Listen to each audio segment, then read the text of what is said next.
Welcome back to tutor in channel. मेरे friends, आज की एक मास्टर क्लास होने वाली है करंट अफेयर की। मैं सोच रहा था डेली फालतू के कुछ, क्योंकि डेली करंट नहीं आता है, डेली फालतू के कुछ करंट डिस्कस करने से बेहतर है कि जो अभी जियो पॉलिटिकली और हिस्ट्री वाइज चल रहा है उस पर डिस्कस किया जाए। तो आज मैंने एक टॉपिक पिक किया है। अभी पूरे वर्ल्ड में जितनी भी न्यूज़ चल रही है, यूएस टैरिफ, चाइना टैरिफ और सैंक्शन को लेकर, चाइना सैंक्शन को लेकर, उन पर पूरी एक मास्टर क्लास बनाने का, जिसमें मैं इस वीडियो में आपको टैरिफ, यूएस, इंडिया पे इम्पैक्ट, क्या क्या चीज़ें होने वाली हैं, फ्यूचर एस्पेक्ट, प्रेजेंट इवेंट्स, वो सारी चीज़ें अपन एक मास्टर क्लास में डिस्कस कर लेंगे।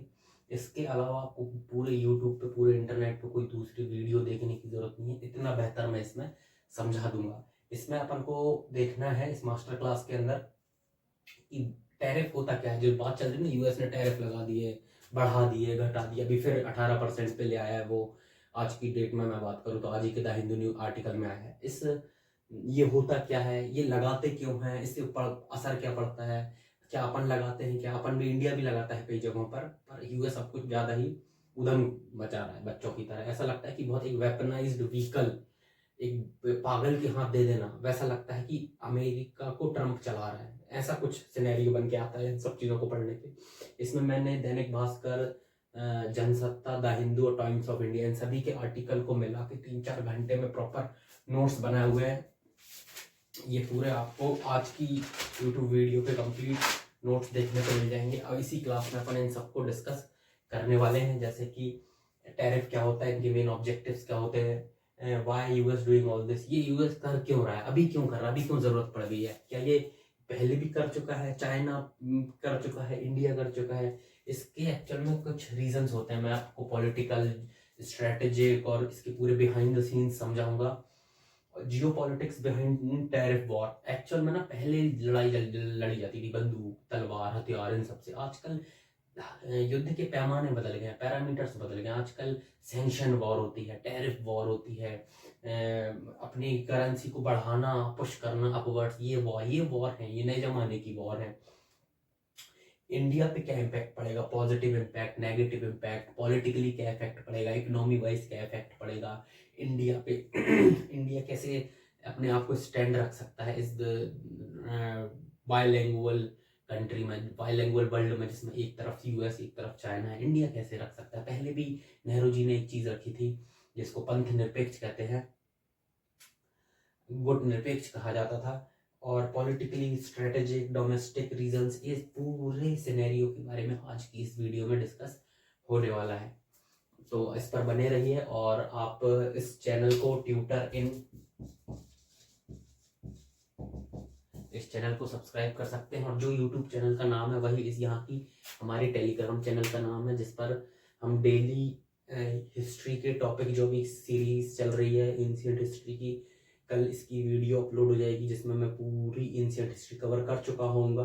अभी तक आधी एंशिएंट हिस्ट्री पार्ट 1 पार्ट 2 में कवर हो चुकी है। आप इस चैनल को सब्सक्राइब कर सकते हैं अगर आप एमपीपीएस और यूपीएससी को सीरियसली लेते हैं और इसके complete to the point exam pattern based previous year question से रिलेटेड कंसेप्ट क्लास पढ़ना चाहते हैं, सीखना चाहते हैं, तो आप इस चैनल पे डेली आइए। अगली स्लाइड में अपन इन सबको एक एक करके समझेंगे। अब डिटेल में डिस्कशन की बात करी जाए तो टैरिफ एक्चुअल में होता क्या है। टैरिफ क्या होता है कि हमने एक कंट्री ने दूसरी कंट्री पर टैरिफ लगा दिया है। टैरिफ लगा देना मतलब एक तरीके का इम्पोर्ट ड्यूटी लगा देना, इम्पोर्ट टैक्स लगा देना, कस्टम ड्यूटी लगा देना। कस्टम इम्पोर्ट मतलब एक देश, जैसे इंडिया किसी भी देश से कुछ मंगाता है, फॉर एग्जाम्पल जर्मनी से BMW गाड़ी बनाई, वो जर्मनी में बनती है, तो लोग BMW ना खरीद के अपने देश की बनी हुई महिंद्रा, टाटा ये खरीदे। इसको कैसे पॉसिबल है कि BMW गाड़ी महंगी कर दो, वहां की जनता, इंडिया की जनता लेगी ही नहीं। BMW यदि 1 करोड़ की गाड़ी है तो इंडिया में वो 2 करोड़ की बिक रही है, क्यों? क्योंकि 100% टैरिफ है। अब टैरिफ का मतलब समझे आप, इसके एक एग्जाम्पल भी मैंने दे रखा है। जैसे इंडिया पे अभी करंट में न्यूज में आपने देखा होगा कि 18% जीएसटी 18% टैरिफ लगा दिया है। पहले ये 50% था। इसका मतलब अब इंडिया से कोई भी सामान 100 रुपए में बन के जाएगा, और यूएस में टैरिफ इंडिया के सामान पर 18% है। तो वो 118 रुपए का हो जाएगा, मतलब इसकी प्राइस हाई हो गई। जैसे इंडिया करता है वैसे यूएस ने क्या, जैसे यूएस का सामान है वही सेम सामान जो इंडिया से गया है, कोई ज्वेलरी हो गई, वो यहाँ पर इंडिया से भी 100 रुपए की गई थी, अमेरिका में भी 100 रुपए की ही बन रही है। पर अमेरिका में आने के बाद वो 18% टैरिफ लगने से वो ज्वेलरी अमेरिका में अब इंडिया की ज्वेलरी 118 की बिकेगी, और 0% अमेरिका खुद के प्रोडक्ट पे तो टैक्स लगाता नहीं, तो वो 100 की 100 में ही बिकेगी। तो ज्यादा प्राइस किसकी होगी? इसकी। इसलिए अमेरिका की प्राइस कि प्रोडक्ट की प्राइस कम हो जाएगी तो ज्यादा बिकेगा कौन सा? ये वाला प्रोडक्ट, यूएस का प्रोडक्ट। इसीलिए टैरिफ लगाने पड़ते हैं, और केवल एक ही रीजन नहीं है, अभी अपन आगे भी पढ़ेंगे बहुत सारे। एक्चुअल में ये टैरिफ लगाना आजकल, ये टैरिफ वॉर से स्टार्ट हो गई। ये स्टार्ट हुआ कहाँ से? ये कहाँ से चालू हुआ? अचानक से तो 50%, ऐसे नहीं कि उठे और माथा खराब था ट्रम्प का, रात को नींद अच्छी नहीं हुई थी, दूध पी के नहीं सोया था हल्दी वाला, और तो उठ के टैरिफ वैरिफ लगा दिया कि हमें इंडिया से हल्दी नहीं बुलवाई 1 नंबर वाली। ये एक्चुअल में स्टार्ट हुआ था अमेरिका और चाइना से। हुआ क्या था कि चाइना में ना लोहे की या आयरन ओर की बहुत बड़ी बड़ी माइंस हैं, तो बहुत सस्ते में वो आयरन प्रोवाइड कर पाता है, लोहा प्रोवाइड कर पाता है। पर अमेरिका की कंपनियां भी लोहा बनाती है, वो उनका तो फिर महंगा पड़ जाएगा, क्योंकि माइंस भी कम है और वो अमेरिका इतनी स्ट्रांग उसकी करेंसी है तो वो महंगा बेच पाता है। तो लोग क्या करने लगे थे अमेरिका में कि चाइना से स्टील खरीदने लग गए थे बहुत ज्यादा। स्टार्टिंग वहां से हुई थी, बाद में फिर ये चीजें फैल गई। तो अब चाइना से स्टील बुलवाते रहे। अमेरिका की कंपनी जो बहुत बड़ी बड़ी कंपनी है, लॉकहीड मार्टिन प्राइवेट कंपनी है, वो हथियार ही बनाती है, मतलब पूरे लोहे की और सारी चीजें आप सर्च कर सकते हैं। तो बड़ी बड़ी जो कंपनियां होती है ना, उनको लोहा नहीं बेच पा रही थी, वो किसी भी, न कंस्ट्रक्शन स्टील बेच पा रहे थे ना किसी भी चीज के लिए। तो चाइना, अमेरिका ने क्या किया, चाइना पे टैरिफ लगा दिया। लो अब हो गई यहाँ से कथा शुरू। उसने लगा दिया स्टील पर, ताकि यूएस के डोमेस्टिक कंपनियां जो है, जो वहां की घरेलू कंपनियां हैं, उनको फायदा मिल सके, विच इज राइट। हर कंपनी, हर देश यही करता है कि हमारी चीजें, हमारे देश की चीजें Modi ji make in India, startup India करते हैं। क्यों करते हैं? ताकि हमारे देश की चीजें मिले, हमारे लोगों को रोजगार मिले। ट्रंप ने भी यही किया पीछे से। फिर चाइना को पता चला, चाइना ने और अमेरिका पे टैरिफ लगा दिए, फिर अमेरिका ने और लगा दिए चाइना पे, फिर चाइना ने फिर अमेरिका पे लगा दिए। अब इसके बीच में कोई भी देश बीच में बोलता है, या फिर किसी भी की भी पॉलिसी इस ट्रेड वॉर के बीच में, टैरिफ वॉर के बीच में आती, वो उस पर भी लगा देता। फिर रशिया से दिक्कत हुई, रशिया ने सवाल उठाया, क्योंकि अमेरिका और रशिया और चाइना अलाइंड है, मित्र देश है। तो अमेरिका ने फिर रशिया पे लगा दिया। अब रशिया इंडिया से, और रशिया से इंडिया ऑयल आता है, तो अमेरिका ने फिर इंडिया पे लगा दिया, है ना। फिर इंडिया ने ईरान से ऑयल वाली डील्स हैं, तो अमेरिका ने ईरान पे लगा दिया। तो ऐसे डायरेक्ट एंड डायरेक्ट सारी चीजें फैलती गई एक जाल की तरह। स्टार्ट यहां से हुआ था।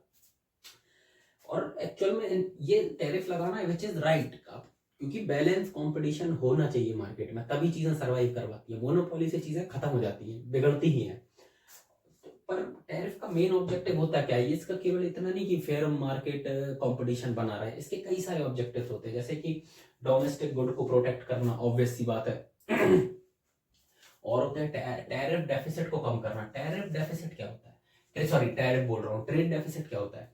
फॉर एग्जाम्पल, मैं चाइना से, इंडिया चाइना से 100 रुपए का सामान खरीदता है, पर चाइना इंडिया से 10 रुपए का सामान खरीदता है। इसका मतलब 90 रुपीज का इंडिया को लॉस हो रहा है ना। अगर मैं आपसे 100 रुपए का सामान लूं, आप मुझसे 100 रुपए का सामान लो, तो थोड़ी बैलेंस बना रहे। एक्चुअल में ये इंडिया के साथ भी दिक्कत है। यूएस चाइना से बहुत ज्यादा माल लेता है गुड्स और सर्विसेज के मामले में, चाइना उतना नहीं लेता है। तो एक ट्रेड डेफिसिट बन जाता है, व्यापार घाटा इसको कहते हैं, व्यापार घाटा बन जाता है।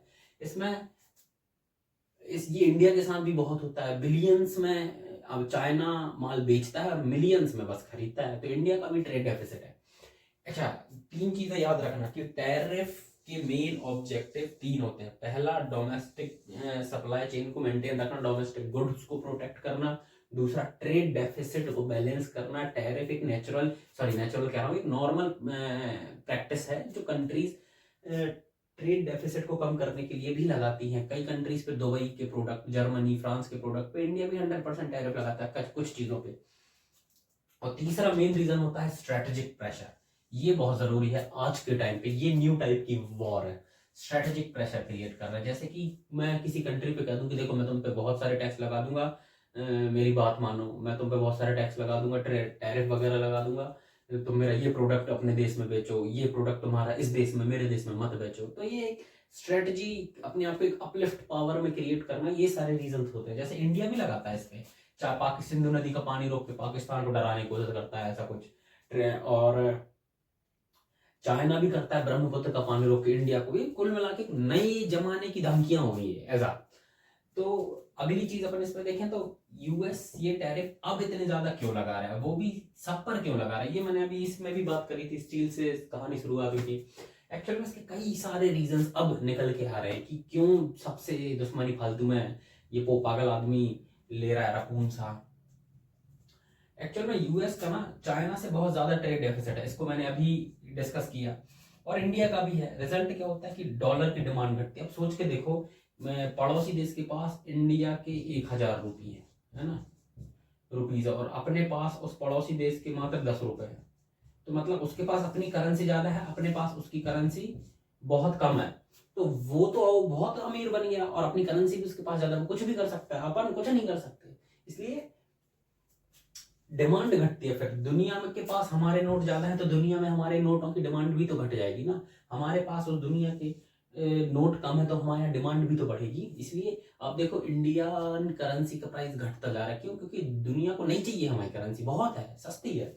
ऐसे ही डॉलर की डिमांड भी लगातार कम होती जा रही थी, सेम एज इंडिया। तो टैरिफ लगाने से क्या होता है, कोई माल खरीदेगा नहीं तो हमारा पैसा बाहर जाएगा नहीं, तो हमारी करेंसी की वैल्यू ऊपर आ जाएगी। टैरिफ लगा रहा है ताकि सामान महंगा हो सके। एक तो ये हो गया इकोनॉमिक रीजन में कि क्या कहते हैं, ट्रेड डेफिसिट हो गया। दूसरा, टैरिफ लगाने से सामान महंगा हो जाता है। अब इसके कुछ इम्पैक्ट समझिएगा आप लोग, ये शायद पता नहीं कैमरे में दिख भी रहा होगा कि नहीं, मैं आपको पढ़ के बता देता हूँ कि सामान महंगा होने से होता क्या है। सामान महंगा होने से दो चीजें होती है। पहला कि टैरिफ लगाने से एक तो इम्पोर्ट कम हो जाएगा। फॉर एग्जाम्पल, कोई चाइना से लोहा मंगाना अब चाह रहा है पर उसमें 75, 80, 100, 150% टैरिफ है, तो अब कोई वहां से लोहा नहीं मंगाएगा। यानी कि अब Indian dollar, sorry American dollar China नहीं जाएंगे, तो डॉलर की क्या बोलते हैं, डिमांड बढ़ेगी, सप्लाई चेन स्ट्रांग हो जाएगी।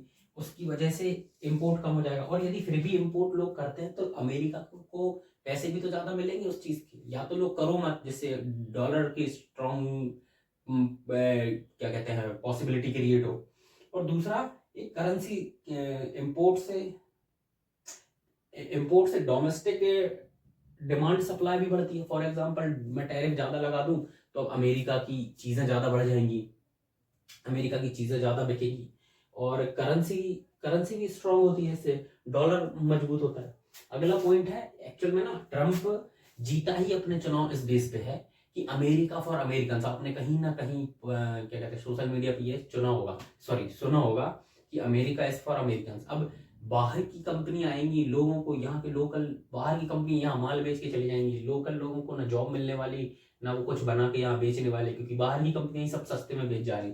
तो उनके वोट भी तो बचा के रखने, क्योंकि अगली बार जीत नहीं पाएगा। उन्हीं लोगों से अमेरिका फॉर अमेरिकन करके ही तो वो वोट जीता है। अभी वहां के लोकल ही इसको वोट नहीं देंगे कि यार सारे विदेशों को ये बारे में ये कुछ कर ही नहीं रहा है, तो हम वोट क्यों दें अगली बार इसको। इसको बोलते हैं नेशनलिज्म। इसी के बेस पे मोदी जी भी आए थे, इसी के बेस पे अपने ट्रंप जी आए हैं अमेरिका में। अगला होता है कि अभी ही क्यों लगा रहा है, उसके कई स्ट्रेटेजिक रीजंस भी है। एक्चुअल में ना अमेरिका और चाइना चल रहा है, सॉरी वी लिख दिया, BS, America versus China, power shift. America ने परमाणु हथियार गिरा था, तब से वो सुपर पावर है। लगभग उसको कुछ नहीं तो 20 कम 80 साल होने वाले, 75-80 साल।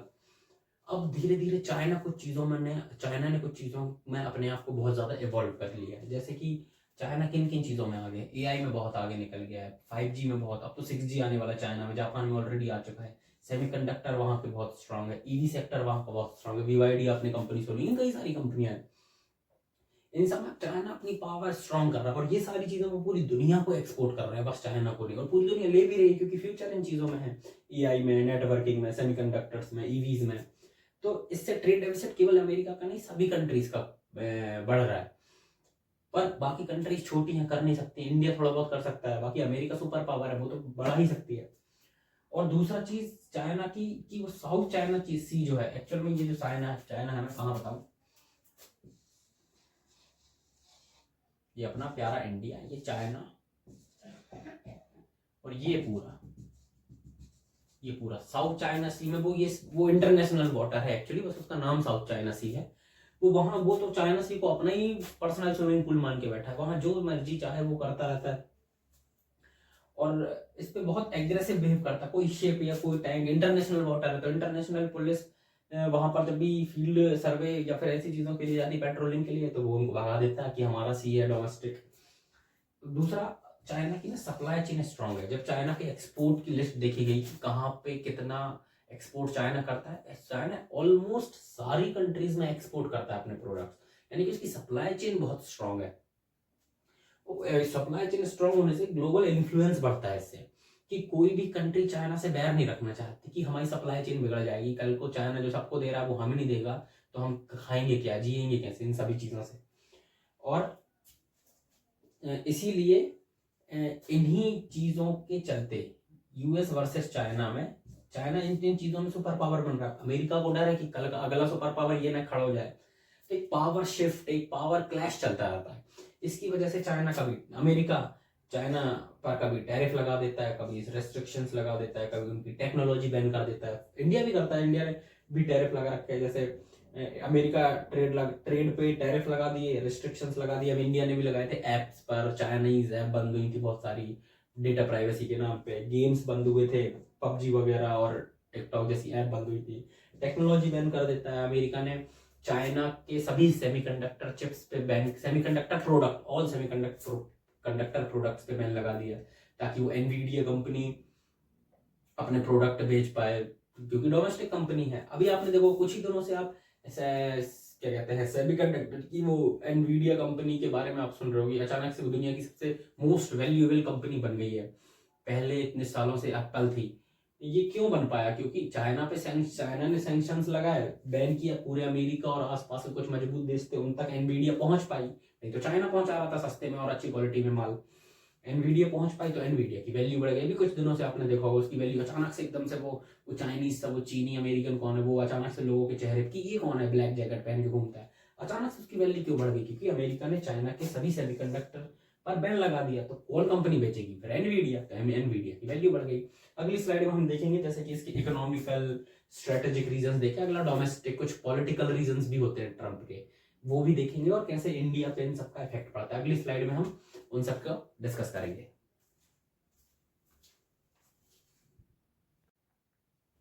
इस स्लाइड में हम पिछले का कंटिन्यू पार्ट समझेंगे, जिसमें हमने जियो पॉलिटिक्स और पॉलिटिकल रीजन समझे हैं। थर्ड पॉइंट है डोमेस्टिक पॉलिटिक्स। इसमें जैसे ट्रंप जीता ही इन वजहों से है, जैसे America for Americans, make America more powerful, great leader again, इन सारी चीज़ों से ही अमेरिका जीता है। तो अमेरिकन्स का उम्मीद है कि वो अमेरिकन्स के लिए कुछ करेगा। इसके लिए क्या कर सकता है कि विदेशी गुड्स पे रोक लगाए, ताकि अपने यहाँ जॉब बन सकें, अपने यहाँ इंफ्रास्ट्रक्चर, अपने यहाँ के लोगों को जॉब मिल सके, अपने यहाँ की कंपनियां मोर जॉब क्रिएट कर सकें। ये सारी चीज़ें हैं। तो ये देखिए कि जीता ही इन नारों की वजह से, America Americans, make America great again. वहाँ के लोअर मिडिल क्लास जिन्होंने इसको एक्चुअल में वोट दिए हैं, उनकी वो वर्कर क्लास, जॉब वाले लोग, ब्लू कॉलर जॉब, इन लोगों को जॉब दिलानी तो पड़ेगी ना, अब नहीं तो अगली बार जीतेगा नहीं। अच्छा, एक्चुअल में अब ये मेन रीजन आता है, ये आपके आईआर यूपीएससी में काम की चीज है कि एक्चुअल में ये इसके पीछे की पूरी जड़ क्या है जियो पॉलिटिक्स की। हर साल ये तो बहुत पहले से टैरिफ चीज चली आ रही है, अब आजकल के टाइम के लिए ये इतनी जरूरी क्यों हो गई है, कि है क्या इसके पीछे आखिर पूरी दुनिया की विश्व राजनीति में, जियो पॉलिटिक्स में कई सारी चीजें हैं एक्चुअल में ना। अब आज के जमाने में पावर के मायने बदल गए हैं, हथियारों के मायने बदल गए हैं, शो ऑफ के मायने बदल गए हैं, पैसों के मायने बदल गए हैं, ट्रेड के मायने बदल गए हैं, और अपनी अपनी राष्ट्रीयता, प्रायोरिटी, इन सब के मायने बदल गए। एक्चुअल में आजकल इकोनॉमिक नेशनलिज्म की बात होती है। पहले ही होता था हम अपने देश की लड़ जाएंगे, ऐसा वैसा। अब होता है कि अपनी इकोनॉमिकल नेशनैलिटी मजबूत करो, अपनी आर्थिक राष्ट्रीयता मजबूत करो, एक राष्ट्र के तौर पे अपने आप को पूरा मजबूत करो। भारत भी केवल एक देश पे, किसी एक सेक्टर पे फोकस नहीं कर रहा है, हर राज्य में कुछ ना कुछ वो ओपन कर रहा है, ताकि हर राज्य अपने आप में सेल्फ सफिशिएंट हो सके। ऐसा नहीं केवल यूटी, एक दिल्ली ही डेवलप हो पाए, महाराष्ट्र तमिलनाडु या कोई एक स्टेट ही डेवलप हो पाए, सभी के लिए विकास कर रहा है। कश्मीर, कन्याकुमारी, सॉरी, कश्मीर और लद्दाख में भी डेवलपमेंट एज अ टूरिज्म हो पाए, तो उनको भी दो, एक स्टेट की बजाय 2 यूटी बनाए, ताकि वहाँ अपन मिलिट्री कंट्रोल अच्छे से रख पाए, जिससे कि लोग वहाँ जाने से झिझके ना, इंडस्ट्री खोल पाए। तो ये सारी कंट्रीज अपने लिए ये सब कर रहे हैं, पर इसके पीछे की जियो पॉलिटिक्स क्या है? एक तो इकोनॉमिकल नेशनलिज्म को डेवलप किया जाए, दूसरा ये ना एक नए जमाने का ग्लोबलाइजेशन है, जैसे प्राइवेटाइजेशन, ग्लोबलाइजेशन, ये 1980 से लेकर 2010 इन सब के बीच के दशक की बात है। 1992 में इंडिया ने भी ग्लोबलाइजेशन अपने देश में करना शुरू कर दिया था। नए जमाने के ग्लोबलाइजेशन की परिभाषा में कुछ ये चीजें आती है, जैसे प्रोटेक्शनिज्म, संरक्षणवाद, अपने देश के पैसा, अपने देश के रिसोर्स, अपने देश के कल्चर, अपने देश की सभी चीजों को प्रोटेक्ट करके रखना, बजाय इसके कि पूरी दुनिया को फैला देना। लोगों का सम्मान करो, पर अपने देश की चीजों को प्रोटेक्ट करो। कहीं ना कहीं ये ग्लोबलाइजेशन का बिल्कुल ऑपोजिट फेज में आ रहा है, पर उस तरीके से नहीं कि लोगों के साथ शेयर मत करो, बांटो मत, पर ऐसा कि अपना मैन पावर अपने पास रखो, अपनी इंटेलिजेंस अपने पास रखो। जैसे अमेरिका के, अब इंडिया में जितने भी पढ़े लिखे स्मार्ट लोग होते हैं वो अमेरिका चले जाता है, जाते भी हैं, और अमेरिका बुलाता भी है उनको स्कॉलरशिप के नाम पे। ब्रेन ड्रेन होता है इसको, अमेरिका इसको ब्रेन गेन कहता है। एक होती है स्ट्रेटेजिक डीकपलिंग, मतलब कि स्ट्रेटेजिक रूप से अपने आप को ऐसा बनाओ कि लोग सिर्फ हम ही प्रायोरिटी में लोगों की बने रहें, हम ही लोगों की वाहवाही में बने रहें। इसको कहते हैं सेल्फ प्रायोरिटी, सेल्फ प्रायोरिटिज्म। अगली होती है सप्लाई चेन सिक्योरिटी। ये नए देश, नए जमाने के देश समझ गए कि जिसके पास सप्लाई चेन की पकड़ है, चाहे वो प्रोडक्ट को लेके हो, चाहे सर्विस को लेके हो, चाहे सप्लाई चेन को मैनेज करने में हो, जिसके पास ये पकड़ है वो दुनिया का नया लीडर है। तो सभी देश चाह रहे हैं कि किसी एक की मोनोपोली ना हो पाए, और यदि हो भी पाए तो वो मेरा हो। अमेरिका भी यही चाह रहा है, इंडिया भी यही चाह रहा है, रशिया भी यही चाह रहा है, जापान भी यही चाह रहा है, और चाइना तो गए, उसके पास तो अभी उसकी सप्लाई चेन की सबसे बड़ा एज है कि वो सबको एक्सपोर्ट कर रहा है, कोई कंट्री नहीं बच पा रही उससे। जिसको जो चाहिए उसको वो दे रहा है, सस्ते दामों में दे रहा है, अच्छी क्वालिटी में दे रहा है। अगली चीज, एक नए जमाने की कोल्ड वॉर स्टार्ट हो रही है। इसको कोल्ड वॉर 2.0 नाम दिया गया है। इसमें इसके कुछ नए टाइप आ रहे हैं। पहले कोल्ड वॉर ऐसी होती थी कि तुम हमारे साथ हो या नहीं, हमारे साथ हो तो हम तुम्हें हथियार सप्लाई करेंगे, फूड सिक्योरिटी, ग्रेन्स ये सब सप्लाई करेंगे। नए जमाने का कोल्ड वॉर कुछ अलग है। उसमें क्या है कि टेक वॉर हो रही है, दो दो अलायंस के बीच, दो कंट्रीज के बीच मेनली। टेक्नोलॉजी किसकी बेहतर है, या ये नो मोर फिजिकल वॉर वाला पैटर्न बन गया कि अब कोई फिजिकल वॉर नहीं होती। फिजिकल वॉर जो करता है उसको थोड़ा कम नीचा समझा जाता है कि यार तुम थोड़े तुच्छ प्राणी हो, तुम्हें बुद्धि नहीं। नए जमाने की वॉर्स कुछ इस टाइप की हो गई हैं, टेक वॉर हो गई हैं, अपनी टेक को बढ़ाना, दूसरों की टेक को दबाना, बैन करना।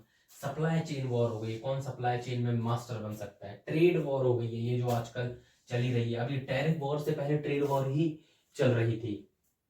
आपने करंट अफेयर पे ध्यान दिया हो तो करेंसी कंपटीशन चल रहा है, अपनी करेंसी को कैसे अपलिफ्ट किया जाए, कैसे अमेरिका चाह रहा है डॉलर को बढ़ाए, चाइना चाह रहा है युआन को बढ़ाए, अमेरिका चाह रहा है, सॉरी इंडिया चाह रहा है कि रुपया को बढ़ाया जाए। शो ऑफ वॉर हो गई है। जैसे आपने देखा होगा, पुतिन अमेरिका गए थे, तो जब ट्रंप उनके स्वागत के लिए आया तो ऊपर से B-12 बॉम्बर निकला था। तो ये ऐसा कुछ नहीं कि उस पर बम गिराने वाले थे, या ऐसा कुछ नहीं था, सिर्फ ऊपर गुजारा था। ये टाइप ऑफ शो ऑफ होने लग गया आज के जमाने में। कोई भी पुतिन इंडिया आए थे, मोदी अमेरिका गए थे, और कोई भी ऐसे बड़े पॉलिटिकल लीडर्स जब कंट्रीज में विजिट करते हैं ना, तो हर देश के पास जो अपना बेहतर है उसको डराने, उसको इम्प्रेस करने के लिए उसका शो ऑफ करते हैं। इंडिया में भी जब कोई आता है तो जो लेटेस्ट पायलट्स, फाइटर जेट्स होते हैं उनकी पेशकश करी जाती है उनके वेलकम में। यही अमेरिका ने किया था रशिया के साथ। चाहे वो वही मैंने कहा वेपन शो ऑफ हो, पावर शो ऑफ हो। एक बार अपना जेलेस्की, उसका क्या नाम था, यूक्रेन का जेलेस्की अमेरिका गया था, तो उसको इंटरनेशनल कॉन्फ्रेंस चल रही थी, उसमें जेलेस्की कुछ बोल रहा था, वो ट्रंप के बीच में बोल गया। कायदे से तो ठीक है, बोल रहे हो बोल लो भाई, पहले तुम्हें बोल लो। और ट्रंप ने उसको वहीं चुकाया, please shut up when I am talking with someone, shut your mouth. ये उसके वर्ड्स थे। बताओ, कहने को तो एक इंसान ने दूसरे इंसान से बोला था, कोई फर्क नहीं पड़ता। पर तुम हो कौन? तुम दो कंट्रीज के प्रेसिडेंट हो, तुम कहाँ बैठे हो? तुम एक नेशनल कॉन्फ्रेंस में बैठे हो, अब तुम्हारा ये बोलना बनता है क्या? ये कहीं ना कहीं और वो शांत भी हो गया था जेलस की। तो कहीं ना कहीं एक पावर शिफ्टिंग होती है कि हम पावरफुल हैं, तुम शांत रहा करो। ये नए जमाने की वॉर है, आपको ये हथियारों से नहीं लड़ रहा होता। रशिया ने यूक्रेन में वॉर किया था, उसको कितना नेग्लेक्ट किया था दुनिया ने। तो अब लोग समझ गए हैं कंट्री एज अ कंट्री कि अब फिजिकल वॉर का टाइम चला गया है। अब एक ये क्या कहते हैं इनको, इनडायरेक्ट वॉर अपन को लड़नी पड़ी। और ये कहीं ना कहीं सारी मनी रिलेटेड है सारी वॉर्स, चाहे दूसरे का मनी डिप्राइव करना हो, दबाना हो, चाहे अपने को अपलिफ्ट करना हो। अगला, इसकी मैं शायद पहले बात कर चुका हूँ पुरानी स्लाइड में, फिर भी एक बार देख लेते हैं कि आपको शायद नहीं दिख रहा होगा, मैं बोल के बता दूंगा। आप अगर नोट्स बना रहे हैं तो लिख लीजिएगा, अदरवाइज मैं इन सबको टेलीग्राम चैनल पर इनकी फोटोज अपने नोट्स की अपलोड कर दूंगा, आप उनको फ्री में देख भी सकते हैं।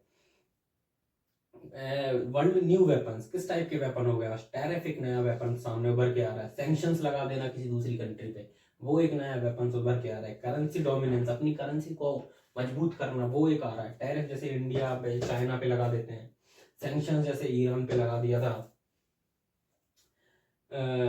रशिया पे, ईरान और रशिया पे ऑयल बेस लगा दिया था, करेंसी डोमिनेंस जैसे एक्सपोर्ट बढ़ सके अपना।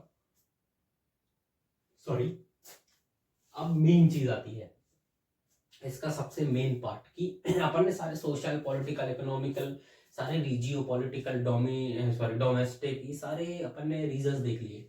अब ये अपन ने वर्ल्ड की देखी।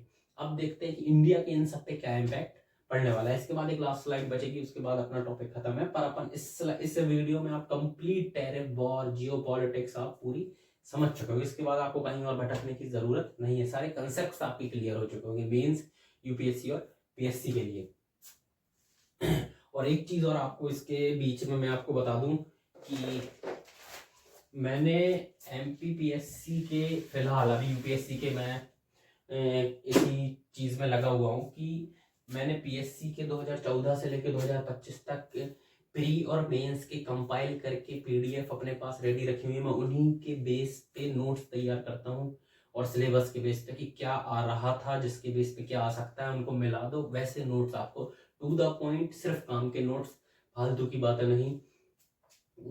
जैसे कौटिल है, मौर्य है, गुप्त है, इन पर एक्चुअल में क्वेश्चन पूछे किस टाइप से गए हैं, जिस टाइप से क्वेश्चन पूछे गए हैं अपन ने फिर सिलेबस देखा कि यार पूछा भी सोशल, इकोनॉमिकल और कल्चरल के बेस पे जा रहा है, क्या कहते हैं, एडमिनिस्ट्रेटिव बेस पे जा रहा है, क्वेश्चन भी वैसे ही पूछे जा रहे हैं, सिलेबस भी वही पूछ रहा है, तो अपन क्यों ना इन्हीं बेसिस पे आगे बढ़े। इस टाइप के मैंने नोट्स बनाए हैं। तो अगर आपको 2014 से 25 तक के कंप्लीट सिलेबस प्री और मेंस के कंपाइल पीडीएफ फॉर्म में चाहिए हो तो आप जो यूट्यूब चैनल का नाम है वही टेलीग्राम चैनल का नाम है, आप वहाँ पर विजिट कर सकते हैं, या फिर मुझे वहाँ पर कह सकते हैं कि हमें पीडीएफ वगैरह चाहिए, या फिर आप इस नंबर पे व्हाट्सअप कर दीजिए 6266158566। इस नंबर पर व्हाट्सअप कर सकते हैं। मात्र 99 रुपीज़ में आपको पूरी 10-11 पीडीएफ, और इसमें एमपीपीएससी के सिलेबस की पीडीएफ भी है, सिलेबस की पीडीएफ है, और इसमें आपको सिलेबस की पीडीएफ तो फ्री मिल रही है, प्री और मेंस बोथ सिलेबस। और 2014 से 25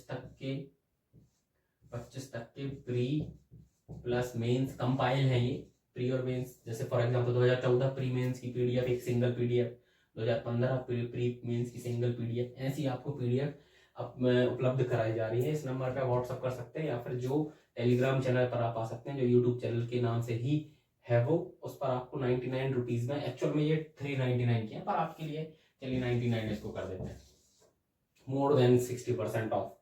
इस नंबर पर आप आइए, आपको तुरंत जैसे ही आप आएंगे आप बताइए, आपको पीडीएफ सारी सेंड हो जाएंगी। अगली अपन इसमें इंडिया के इम्पैक्ट पर अपन बात कर रहे थे, जिसमें इंडिया का इस टैरिफ वॉर में जो पूरी दुनिया में छिड़ रखी है, जिस प्रकार इंडिया भी अपना चाहते हुए पार्ट बन गया है, इसमें इसका इंडिया पे क्या इम्पैक्ट पड़ेगा। तो इसके मैंने दो टाइप के, ये एक्चुअल में ना पीएससी या यूपीएससी में सीधा पूछा जा सकता है, क्योंकि काम की बात अब इसमें यही है। बाकी चीजें तो अपने समझने के लिए समझ ली, यहाँ तक पहुंचने के लिए अपन को चीजें समझनी भी थी। पीएससी और यूपीएससी मेंस में यही पूछा जाएगा कि इसके पॉजिटिव इम्पैक्ट्स क्या पड़ सकते, जरूर थोड़ी ना नुकसान ही हो, पॉजिटिव इम्पैक्ट्स भी हैं इसके बहुत सारे हैं, अभी मैं आपको डिस्कस करूंगा। उसके नेगेटिव इम्पैक्ट्स, ये पीएससी के लिए मोस्ट आईएमपी है मेंस के लिए, इसको तो आप समझ लीजिए, नोट्स बना के इसको अभी एक बार तो याद कर ही लीजिए, मेंस और यूपीएससी एंड एमपीपीएससी, कि इंडिया के लिए पॉजिटिव और नेगेटिव पर्पस में कैसे इफेक्ट कर सकता है। तो अपन नेगेटिव तो पूरी दुनिया बात कर रही है इन सबके लिए कि ये नुकसान वो नुकसान, अपन आज इस वीडियो में शायद इंटरनेट की पहली वीडियो होगी जिसमें अपन पॉजिटिव इम्पैक्ट्स पर भी बात करेंगे। पहला क्या है कि सप्लाई चेन ना चाइना से इंडिया शिफ्ट हो सकती है शायद। तो यार मैंने ये सब चीजें लिखी थी, कोई बात नहीं, मैं आपको पढ़ के बता दूंगा, आप नोट्स बना रहे हैं तो लिख सकते हैं। सप्लाई चेन चाइना से इंडिया शिफ्ट हो रही है आजकल। आज के टाइम पे देखो आप, एप्पल हो गया, ये हो एप्पल है, ये सैमसंग, टेस्ला, मर्सिडीज, ये सारे इंडिया में आके मैन्युफैक्चरिंग कर रहे हैं। ट्रम्प टेस्ला का मालिक वो एलोन मस्क तो 2-3 बार घूम के गया कि प्लीज हमें ऐसा कुछ तो अपन बीच मिडिल वे बीच का रास्ता निकालें ताकि जिससे इंडिया में मैन्युफैक्चरिंग हो सके। अब इंडिया में मैन्युफैक्चरिंग तो नहीं हो रही है, पर टेस्ला अपने सारे पार्ट खोल के इंडिया लाता है, यहाँ असेंबल करता है। और अभी उसने टेस्ला की लॉन्चिंग करी है इंडिया में, जिसकी बहुत ज़्यादा यूनिट तो खैर नहीं बिक रही है क्योंकि महंगी बहुत है वो टैरिफ की वजह से। एप्पल अपना स्टोर खोल रहे हैं, यहाँ पे मैन्युफैक्चरिंग हो रही है। सैमसंग की सभी ये इक्विपमेंट जो इंडिया में बिकते हैं उन सबकी मैन्युफैक्चरिंग इंडिया में हो रही है। मर्सिडीज की अब 90% कार्स इंडिया में ही असेंबल्स हो रही है। वो स्टार्टअप इंडिया तो नहीं, वो मेक इन इंडिया है कि इंडिया में बेचना है तो इंडिया में आप बनाइए। इससे होगा क्या, ये तो एक चीज की सप्लाई चेन का पॉजिटिव इम्पैक्ट पहला। दूसरा, इससे अपने इंडियंस को जॉब मिलेगी। जर्मनी से ही मर्सिडीज वाले तो लेके नहीं आएंगे, अगर टेस्ला से अमेरिका तो आएगा नहीं, अमेरिका से वर्कर्स तो आएंगे नहीं, इक्का दुक्का आएंगे, बाकी जो 1-2 हजार 10,000 लोग चाहिए कहाँ से मिलेंगे, वो इंडिया प्रोवाइड करेगा। इंडिया की वर्क पावर काम आएगी, इंडिया की वर्क फोर्स काम आएगी, जॉब बढ़ेंगी, इंडिया में इंफ्रास्ट्रक्चर बनेगा, इंडिया की ग्रोथ बढ़ेगी। अच्छा भैया, आपने देखो करंट में एक चीज चल रही है एआई समिट, जिसको दिल्ली में मोदी जी ने अभी इनॉग्रेट किया, उसको 3-4 दिन चलेगी वो। अभी उस पर भी वो एक बार कंप्लीट हो जाए तो उसके जितने भी outcomes positive and negative, India के लिए क्या इम्पैक्ट है, इंडिया प्रीवियस ईयर पेपर देखना यूपीएससी पीएससी, इंडिया के लिए क्या मायने रखती है चीजें, वो बताइए आप। एक डेमोक्रेटिक पर्सन भी इन्हीं चीजों को लेके चलता है आगे। इंडिया के लिए क्या जरूरी है, इंडिया को प्रायोरिटाइज करके बताइए आप चीजें। उसमें जैसे डिफेंस, सेमीकंडक्टर सेंटर बनने वाले हैं इंडिया में। अब एनवीडिया अपनी चिप इंडिया में बनाएगी वियतनाम से डिजाइन करवाने की बजाय, सॉरी वियतनाम में मैन्युफैक्चर करवाने की बजाय, क्योंकि वियतनाम पर चाइना का ज्यादा कंट्रोल है। इंडिया नेक्स्ट मैन्युफैक्चरिंग हब हो सकता है इन्हीं सब चीजों को लेके। कल को मर्सिडीज यहाँ असेंबल ना करके प्रोडक्ट ही बना दे। मर्सिडीज की जितनी भी बेस लाइन मर्सिडीज होती हैं वो इंडिया में ही मैन्युफैक्चरर होती हैं, बाकी सारी पार्ट्स यहाँ असेंबल होते हैं। टेस्ला जैसे टॉप क्लास, जैसे GLS टॉप मॉडल है, G63, वो सारी वहीं से बन के यहाँ इम्पोर्ट ड्यूटी 100% 120% देके 110% देके यहाँ आती है। धीरे धीरे सारी मैन्युफैक्चरिंग यहीं होने लग जाएगी। ये पार्ट शायद आपको नहीं दिख रहा होगा, मैं बोल के बता देता हूँ।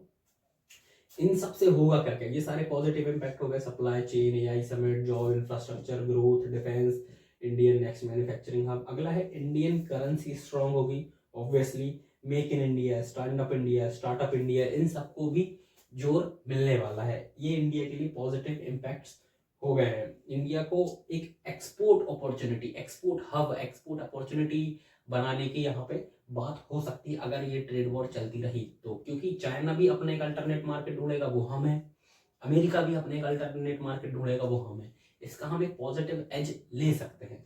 अगले में अब हम नेगेटिव एस्पेक्ट्स की बात करेंगे और क्या ओवरऑल इन सबका पर्पस अपन सॉल्व कर सकते हैं। इंडिया के पॉजिटिव एस्पेक्ट की बात करने के बाद और अपॉर्चुनिटीज की बात करने के बाद हम आते हैं इंडिया के नेगेटिव क्या एस्पेक्ट हो सकते हैं। स्ट्रेटेजिक वॉर अच्छी नहीं होती, चाहे वो डायरेक्ट हो, इनडायरेक्ट हो, और चाहे वो ट्रेड के रूप में लड़ी जाए, फिजिकल रूप में लड़ी जाए, या फिर थॉट्स के रूप में लड़ी जाए। एक्चुअल में इससे होगा क्या, ट्रेड वॉर से एक ग्लोबल स्लो डाउन, मतलब जो इकोनॉमिकल रिसर्चर साइंटिस्ट हैं वो कह रहे हैं कि स्लो डाउन आना शुरू हो गया है और ये बढ़ सकता है अगर चीज़ों को अभी थोड़ा सा मैच्योरली कंट्रोल नहीं किया गया तो। इससे ट्रेड में रुकावट आएगी, ऑब्वियस सी बात है। आप चीज़ों को महंगा करोगे तो फिर हम भी महंगा करेंगे, ये वाइस वर्सा चलने वाली चीज़ है और ये नॉन स्टॉप हो जाएगी, फिर बढ़ती ही जाएगी। इससे रिसेशन आ सकता है। ये कहा जा रहा है कि अगर ऐसा चलता रहा 2009 के बाद का दूसरा सबसे बड़ा रिसेशन आ सकता है। ये इकोनॉमिक एक्सपर्ट्स कह रहे हैं, पूरी दुनिया के कह रहे हैं, ये एक मंदी आ सकती है। रॉ मटेरियल कॉस्ट बढ़ सकती है, क्योंकि मेन लड़ाई यही है कि रॉ मटेरियल दूसरी कंट्री सस्ता बेच दे रही है, उसको बैलेंस करने के लिए टैरिफ लगा के चीज़ें आगे करनी पड़ रही है, तो रॉ मटेरियल की कॉस्ट बढ़ सकती है। इन दी एंड ये नॉर्मल डोमेस्टिक जो नॉर्मल पीपल है ना, आम आदमी, मैंगो मैन उनके लिए दिक्कत हो सकती है। इसके पॉलिटिकल इम्पैक्ट क्या हो सकते हैं कि एक्चुअल में ना इंडिया, चाइना और यूएस भरोसा किसी पे नहीं करता, पर काम दोनों से निकलवाना है। तो वो करता क्या है, वो एक मेंटेन फ्रेंडशिप बना के चलता है। पक्की फ्रेंडशिप है नहीं, पुराने दोस्त दोनों ही नहीं है, हमेशा कुछ ना कुछ उल्टा सीधा करता रहता है। क्योंकि ये फ्रेंडशिप को मेंटेन कर पाना, एक अलाइन बना पाना मुश्किल पड़ रहा है अभी इंडिया के लिए, पॉलिटिकल या स्ट्रेटजी वाइज, सामरिक रूप से।